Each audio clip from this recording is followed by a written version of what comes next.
For more than 3 centuries, the British monarchy has lived with a rule so absolute that it seemed eternal.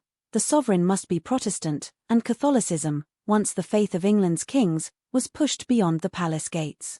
That boundary was written in law after the Glorious Revolution of 1688 and reinforced by the Act of Settlement in 1701. It became part of the Crown's identity. The throne and Rome could never be reconciled. And yet now, in the twilight of her 92 years, Catherine, Duchess of Kent, has forced the monarchy to face what once seemed impossible. Her death, peaceful and surrounded by family, carries a final request that will echo into history: a Catholic funeral. With that decision, her quiet life has become the spark for a symbolic rupture at the very heart of royal tradition. The last goodbye that rewrites history. The announcement from Kensington Palace was delivered with solemn dignity. Catherine, the royal family's oldest member, had passed away. The palace emphasized her peaceful departure, but beneath the respectful tone lay a truth of extraordinary weight. Her farewell will not be shaped by the liturgy of the Church of England, but by the Catholic rites she chose in life. This is not a detail of protocol. It is a message that the monarchy itself is capable of bending, however reluctantly, to the will of personal conviction. Catherine's funeral is not just the closing chapter of one life. It is the collision of centuries of history, law, and identity with the simple, unwavering faith of one woman. A duchess in the shadows. To understand the power of this moment, one must look at the woman herself. Catherine was not born into the Windsor dynasty. She came to it through marriage, joining the family as the wife of Prince Edward, Duke of Kent, a cousin to Queen Elizabeth II. Unlike many who entered the royal circle, she never craved attention or glory.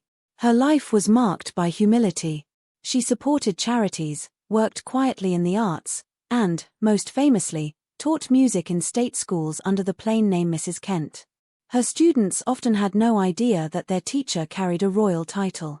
For Catherine, service meant something beyond pageantry. It meant disappearing into the lives of others, giving without demanding recognition. But humility does not mean insignificance. In 1994, Catherine made a choice that would set her apart forever. She converted to Catholicism, becoming the first member of the royal family in more than 3 centuries to embrace Rome. For most of Britain, the news was a curious footnote. For historians, it was a tremor in the bedrock of the monarchy. Centuries of suspicion. Why did this matter so much? Because the Crown and Catholicism have a history of blood and betrayal. England once stood proudly Catholic. The medieval kings, from Edward the Confessor to Henry VI, prayed to Rome, received papal blessings, and built churches in loyalty to the Vatican. But all of that collapsed under Henry VIII. His break with Rome in the 16th century was not merely theological, it was political survival. By founding the Church of England, Henry tied the monarchy's legitimacy to Protestantism. From that moment on, Catholicism was branded as a rival power, a foreign allegiance, a danger to national unity. The consequences were brutal. Under Elizabeth I, Catholics were seen as potential traitors. Under James I and Charles I, suspicion only deepened. The Gunpowder Plot of 1605, led by Catholic conspirators, sealed the association of Rome with treachery. By the time James II, himself a Catholic, ascended the throne in 1685, the nation's fears reached their breaking point. His attempt to promote Catholic rights triggered the Glorious Revolution of 1688. James was overthrown, exiled, and replaced by Protestant monarchs William and Mary. From that day, the law was merciless. The Act of Settlement 1701 declared that no Catholic could inherit the throne, nor could any heir marry a Catholic without losing their place in succession. For over 300 years, those rules remained. They were not just religious boundaries, they were the foundation of Britain's monarchy. And yet Catherine crossed them. Her conversion in 1994 was not illegal, she was far from the line of succession, but it was symbolically explosive. A Windsor embracing Catholicism was no longer treason. It was personal conviction. A personal faith, public consequences. Catherine never pretended her decision was political. When asked why she chose Rome, she answered with striking simplicity. She longed for structure, clarity, and certainty. I like to know what's expected of me. "I like being told, 'You shall go to church on Sunday,'" she once explained. Those words reveal not rebellion but a hunger for guidance. Yet in the palace, even the most personal choices reverberate. A duchess's conscience becomes history. A funeral becomes a statement. Her requiem will be the first Catholic funeral for a Windsor in over 300 years. It will be watched not just as a farewell but as a test. Can the monarchy, bound by centuries of Anglican loyalty, embrace the faith once cast as its greatest enemy? Charles and the Crown's dilemma. At the center of this drama stands King Charles III. For him, this is not an abstract issue. Catherine was his aunt, a woman he respected deeply. Yet as monarch, he carries the title of Supreme Governor of the Church of England, sworn to defend the Protestant faith. Approving a Catholic funeral under his reign is both an act of personal compassion and a statement of political symbolism. To some, Charles's decision proves that the monarchy can adapt. Britain is no longer a purely Anglican nation. Its people are diverse in faith and belief. By honoring Catherine's wishes, the king shows a monarchy willing to reflect the nation it serves. To others, however, the gesture feels dangerous. The Crown's identity has always been tied to Protestant exclusivity. If that boundary weakens, what remains of the institution's uniqueness? The wider family. Inside the family, Catherine's death is felt in quieter ways. She was not a constant presence on the balcony or in the spotlight, but she was respected as a woman of principle. Her marriage to the Duke of Kent endured decades of quiet loyalty. Her devotion to music was more than a hobby, it was her way of giving back. She supported charities not for recognition but because she believed service was duty. Her conversion, while private, became her defining mark. It is telling that in her final wish, she did not bend. She wanted a Catholic requiem, and the king will give her one. The arrangements are more than protocol.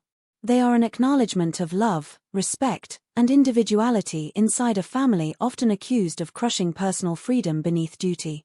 The echo of history. Catherine's requiem will not be a revolution in law. The monarch must still remain Protestant. The heirs to the throne cannot convert. Succession rules remain intact. But in perception, the event is seismic.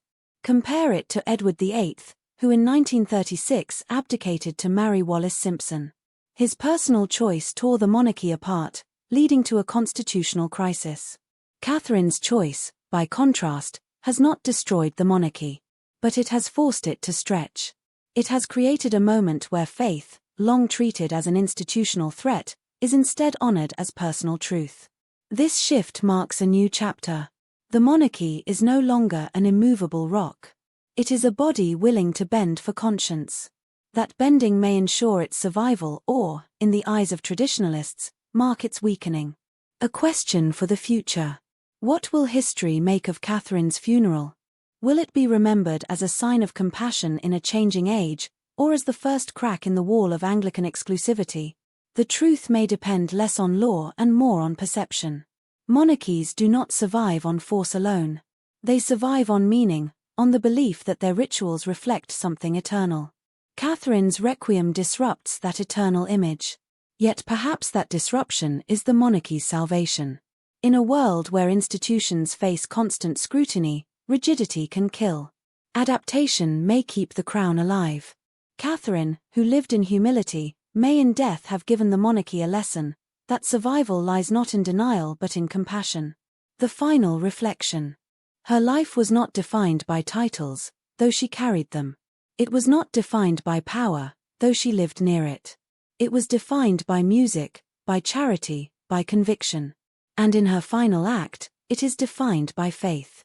When the Catholic prayers rise at her requiem, they will not only mark her farewell but echo through centuries of conflict, suspicion, and defiance. For the first time since England overthrew a Catholic king, a Windsor will rest under Rome's blessing. Catherine's story is both personal and historical. It is the tale of a woman who chose clarity over conformity, and in doing so, forced the monarchy to bend. Her death is sorrowful, but her funeral is revolutionary. It is proof that even in the heart of the most rigid institution, individuality endures. The monarchy will survive this moment, as it has survived wars, revolutions, abdications, and scandals. But it will survive differently. Catherine has left behind more than memories. She has left a crack of light in the wall of history, a reminder that conscience, even in Windsor, cannot be silenced.